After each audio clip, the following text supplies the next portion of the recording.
Olá, senhores. Hoje eu estou passando por aqui para falar para vocês rapidamente a respeito do julgamento do STJ em relação ao Sistema S.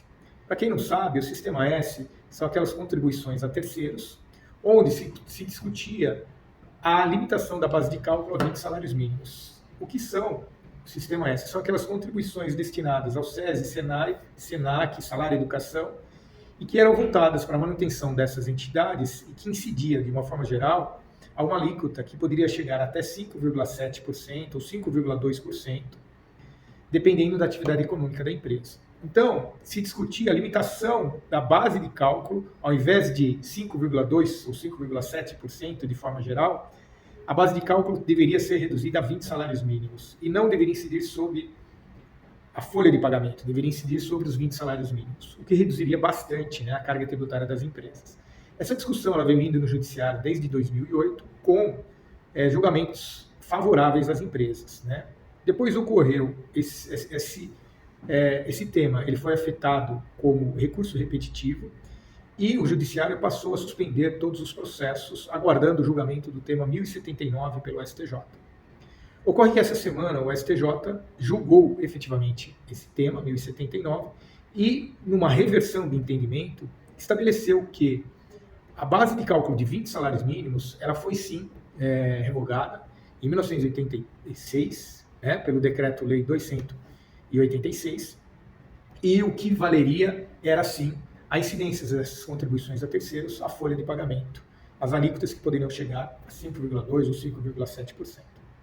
Ocorre que eu gostaria de falar aqui sobre a modulação dos efeitos. Como muitas empresas conseguiram decisões favoráveis, sejam elas liminar, sejam elas sentenças ou até decisões de segunda instância, ainda que não com trânsito em julgado, o STJ, então, ele definiu a modulação dos efeitos no seguinte aspecto.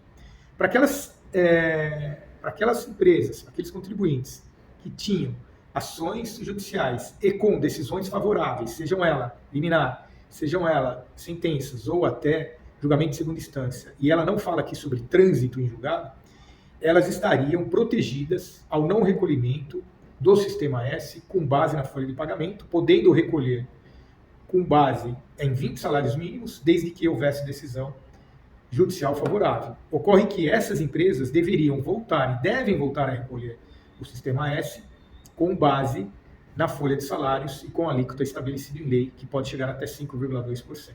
Então, essa é a questão. Agora, aquelas outras empresas que ingressaram com a ação e não tiveram decisões favoráveis, sejam elas administrativas, sejam elas judiciais, essas ações, se estiverem suspensas, elas não terão direito jamais a recolher o Sistema S com base nos 20 salários mínimos. Então, elas deverão continuar recolhendo o Sistema S, né, as contribuições a terceiros, com base na folha de pagamento. E para aquelas empresas que fizeram a recuperação de crédito administrativa sem nenhuma decisão judicial, sem nenhuma decisão administrativa nesse sentido, favorável, então essas empresas têm que ficar de barba de molho, porque vai vir a autuação, porque essa recuperação de crédito administrativa, ela não é aceita e não é regulamentada pela Receita Federal. Então a Receita Federal vai querer cobrar esse valor. Então fica a dica aí para vocês sobre esse julgamento do Sistema S, sobre esse revés aí que mais uma vez os contribuintes tiveram no STJ. Tá ok? Um grande abraço e até mais. Tchau, tchau.